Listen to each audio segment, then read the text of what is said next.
हाय dear students, मैं C S Tiwari SGMMIC online classes में आपका हार्दिक स्वागत करता हूं।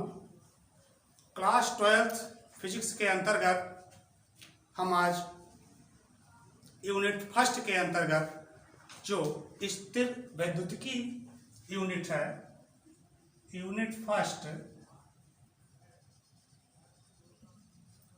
स्थिर वैद्युतिकी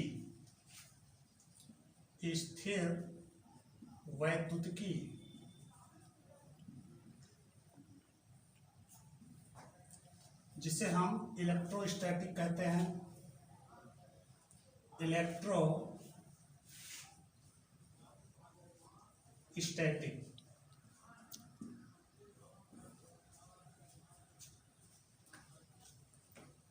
इलेक्ट्रोस्टैटिक यानी स्थिर वैद्युत की जो पहली यूनिट है, इसमें पहला चैप्टर आपका है वैद्युत आवेश तथा क्षेत्र।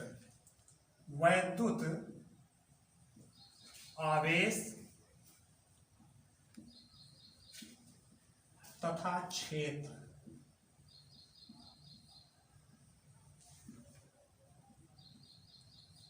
ये पहला पार्ट है आपका, और इस पार्ट में पहला टॉपिक घर्षण वैद्युत।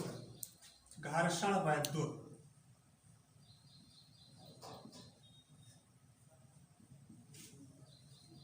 वैद्युत दो शब्दों से मिलकर बना है, घर्षण और वैद्युत।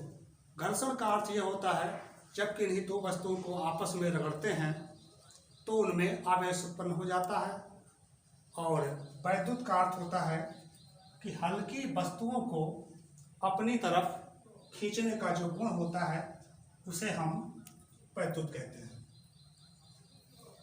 हम जानते हैं जब कभी कपड़े निकालते हैं तो कपड़ों से चट की आवाज आती है,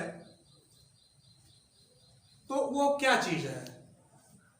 इसके लिए थेल्स महोदय जो ग्रीस के वैज्ञानिक थे, उन्होंने 600 ईस्वी पूर्व यानी 600 ईस्वी पूर्व एक प्रयोग किया। उन्होंने, थेल्स महोदय ने प्रयोग किया। रहने वाले थे ये ग्रीस देश के।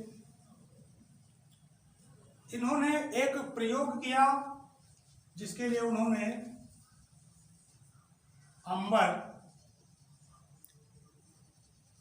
अंबर लिया। अंबर एक प्रकार का पदार्थ होता है। अंबर एक प्रकार का पदार्थ है।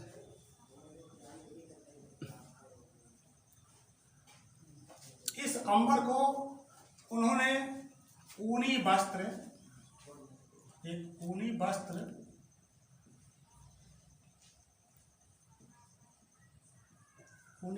पर रगड़ा, तो देखा उन्होंने कि ये जो अंबर है ये विद्युतमय हो गया।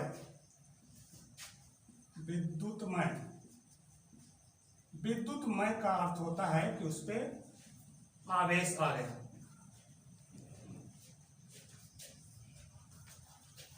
तो थेल्स महोदय ने अंबर को ऊनी वस्त्र पे रगड़ के ये प्राप्त किया कि अंबर विद्युतमय हो गया, उस पे आवेश आ गया। अब इस आवेश को समझने के लिए अगर हम चाहें तो प्लास्टिक की कोई एक कंघी ले लें और उसको सूखे बालों पर अगर रगड़ते हैं तो वो कागज के छोटे छोटे टुकड़ों को अपनी तरफ आकर्षित करता है। तो ये माना जाता है कि उस कंघी में कुछ आवेश आ गया है। अब इस प्रयोग को कई वैज्ञानिकों ने किया अपने अपने माध्यम से, क्योंकि पहले नहीं पता था उन लोगों को कि आवेश दो प्रकार के होते हैं। जैसे हम लोगों को तो मालूम है कि आवेश दो प्रकार के होते हैं, एक धनावेश एक ऋणावेश। तो क्या करते थे वे लोग? प्रयोग करते रहते थे। तो दूसरी बार प्रयोग किया, ऊनी वस्त्र एक लिया और इस ऊनी वस्त्र को कांच की छड़ से, एक कांच की छड़ लिया, कांच की छड़, जब कांच की छड़ को ऊनी वस्त्र से रगड़ते हैं तो हम यह देखते हैं कि ये जो कांच की छड़ है ये भी विद्युतमय हो जाती है, यानी इस पे भी आवेश आ जाता है, विद्युतमय, विद्युतमय ये हो जाती है। अब इसके बाद वैज्ञानिकों प्रयोग करते रहे और उन्होंने बिल्ली की खाल लिया, बिल्ली की खाल, बिल्ली की खाल को एबोनाइट की जो छड़ है, एबोनाइट,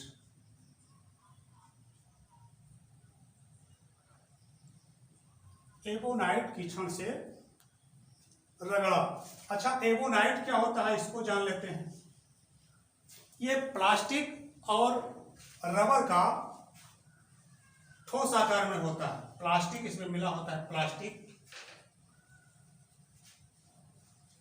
और रबर।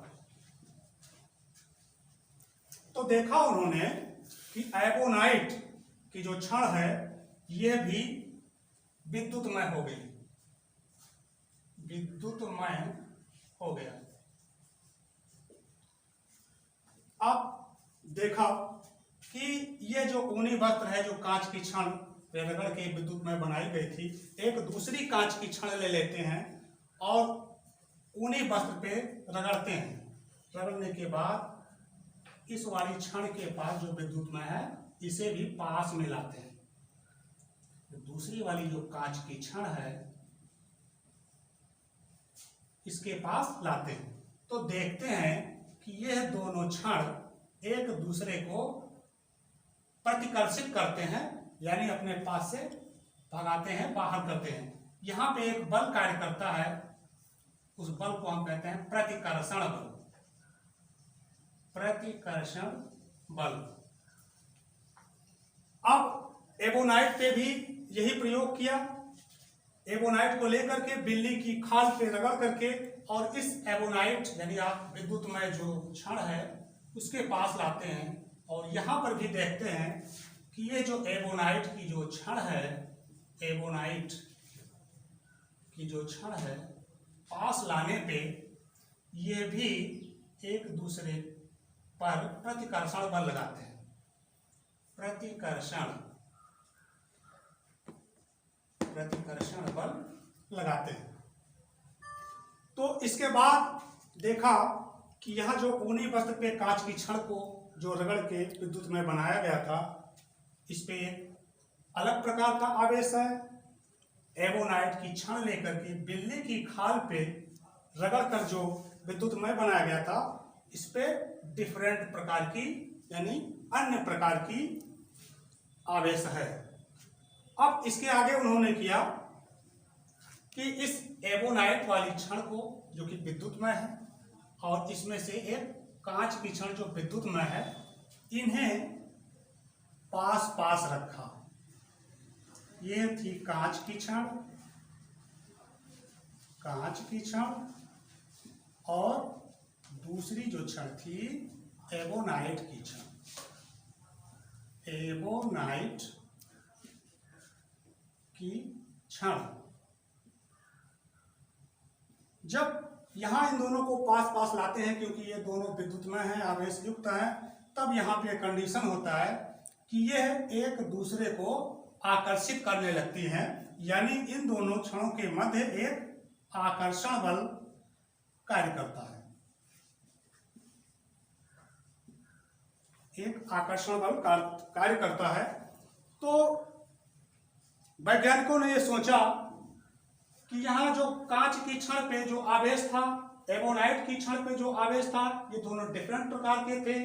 यहाँ पे ये कंडीशन आता है कि ये दोनों छड़ें एक दूसरे को आकर्षित करती हैं, और इस तरह बताया गया कि जो आवेश होता है वो दो प्रकार का होता है। पहला धनावेश,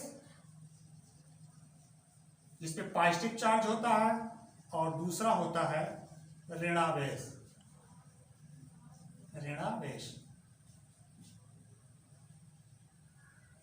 तो बच्चों आज हम लोगों ने स्थिर विद्युत की यूनिट के अंतर्गत पहला चैप्टर वैद्युत आवेश तथा क्षेत्र का था। उसमें हमने घर्षण वैद्युत के बारे में पढ़ा कि आवेश दो प्रकार के होते हैं। अब अगला टॉपिक हमारा होगा आधुनिक इलेक्ट्रॉन सिद्धांत, और नेक्स्ट हम पढ़ाएंगे। आज की ये क्लास यहीं पे समाप्त होती है, और चाहे तो स्क्रीनशॉट ले सकते हैं और उसको नोट कर लें कहीं।